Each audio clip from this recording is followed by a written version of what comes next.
Train your body with the American College of Sports Medicine on Radio MD. RadioMD.com. Here's Melanie Cole. Well, yes, it's July, and there are certain foods in the summer that you want to eat at the time that they are available. Instead of getting some foods that are, transported from Italy or Chile, or not Italy really so much, but Chile, and you see all these different foods that are brought in at different times of the year, and you know that they're not in season here, but there are certain foods that will taste better where you live during the months that they're supposed to be. My guest is Dr. Felicia Stoler. She is America's health and wellness expert. Welcome to the show. So, Dr. Stoler, foods that taste better in July than they will all year long. Tell us about that. Oh, well, I'm very much a connoisseur of food, and I enjoy eating foods when they're in season, which means there's certain times of the year you just really shouldn't be eating it. You really have to wait till certain foods are available. So one of my favorites that's on the top of the list are figs, right? They're in season this time of year. I mean, you can get dried figs during the year. I have no problem with that. Chocolate-covered figs, fig spreads, and other fig products. But if you're going to have fresh figs, this is the time of year. Cherries also, mostly grown in Washington State, a great fruit. Most people don't realize that cherries actually are super high in vitamin C, and they're delicious, and they're tart, and they're yummy, and they come in all different colors. You've got yellow cherries, and you've got dark red cherries, and sour cherries, and sweet cherries, and we've heard a lot about cherry juice. But cherries are in season in July. Figs. So we've got figs and cherries. I love figs, and you typically think of, fig trees and things from the Ten Commandments and such. They talk about figs. I know you were kidding around about not eating foods that are imported from Italy, but my uncle's Italian mother-in-law, she has the fig tree in their backyard in Staten Island, and she wraps that thing in the winter and takes such good care of it. Do you ever see people's trees wrapped with what looks like wool blankets and other stuff? That's a fig tree under there. That's a fig tree under there. Now, I also have cherry trees, Dr. Stoler. So you do? I have two of them, and there's so many on there, you can't even get them all.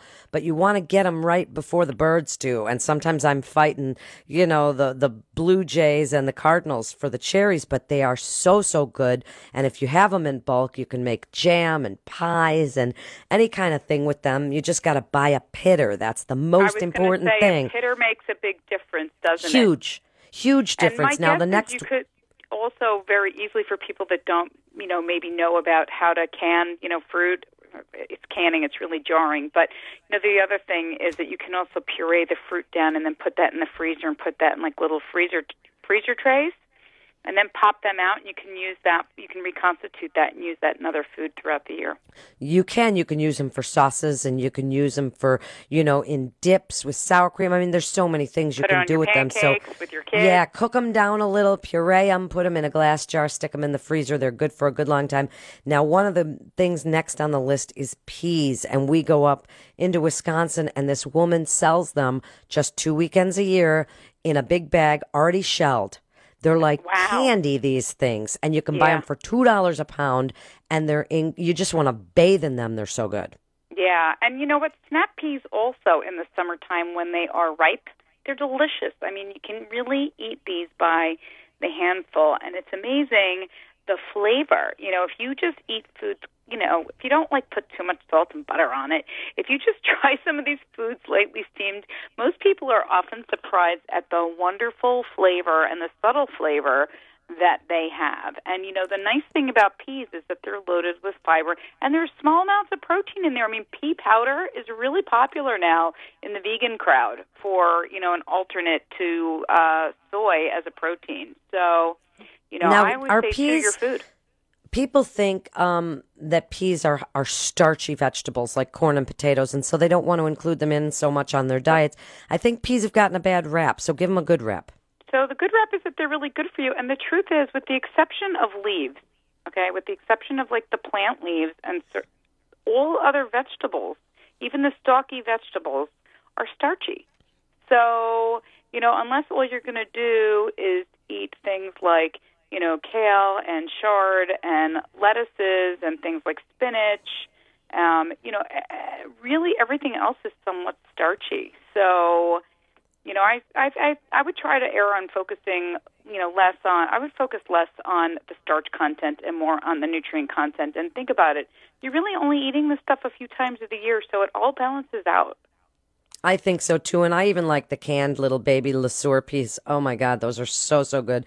I can just eat them out of the can. I was at a food event 2 weeks ago in New York, and believe it or not, I don't even remember which food company it was now. Shame on me, I don't remember. But they do make pre-cooked little peas in little snack cups, like the way you would see applesauce, and you can get little green peas like that.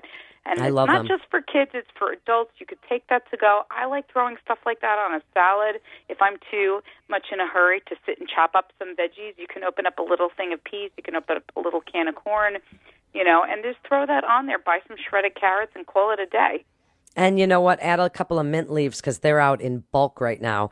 And the minted peas are just outstanding. So some shredded carrots, some fresh peas, and mint. And like you say, call it a day. Now, peaches, tell us how to find a good ripe one because so many of the ones we find in the store are hard as rocks. And you leave them on your counter and they're still hard as rocks. And then they rot. Well, at least you know to leave them on the counter. See, the problem is if you stick them in the fridge and they're hard as a rock, they're never going to ripen. It is really tough because oftentimes we might buy something. If you touch a peach and it's slightly soft and it gives a little bit to the touch, it is ripe and ready to eat. That means you cannot keep it for a week on your counter because it will start getting mushy and you'll start seeing fruit flies flying around your house. So in that case, if it is kind of on that softer side, after a while, you need to throw that in the refrigerator to stop it from ripening any further. I mean, usually they will ripen on your counter within a few days. Again, it helps to know your farmer. It helps to know how far in advance something was picked.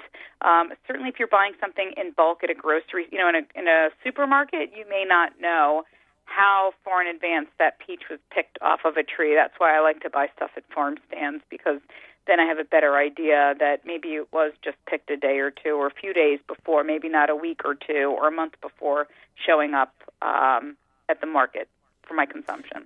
Now, what about rhubarb? Because I love rhubarb, and it doesn't have to be strawberry rhubarb pie. I just like rhubarb.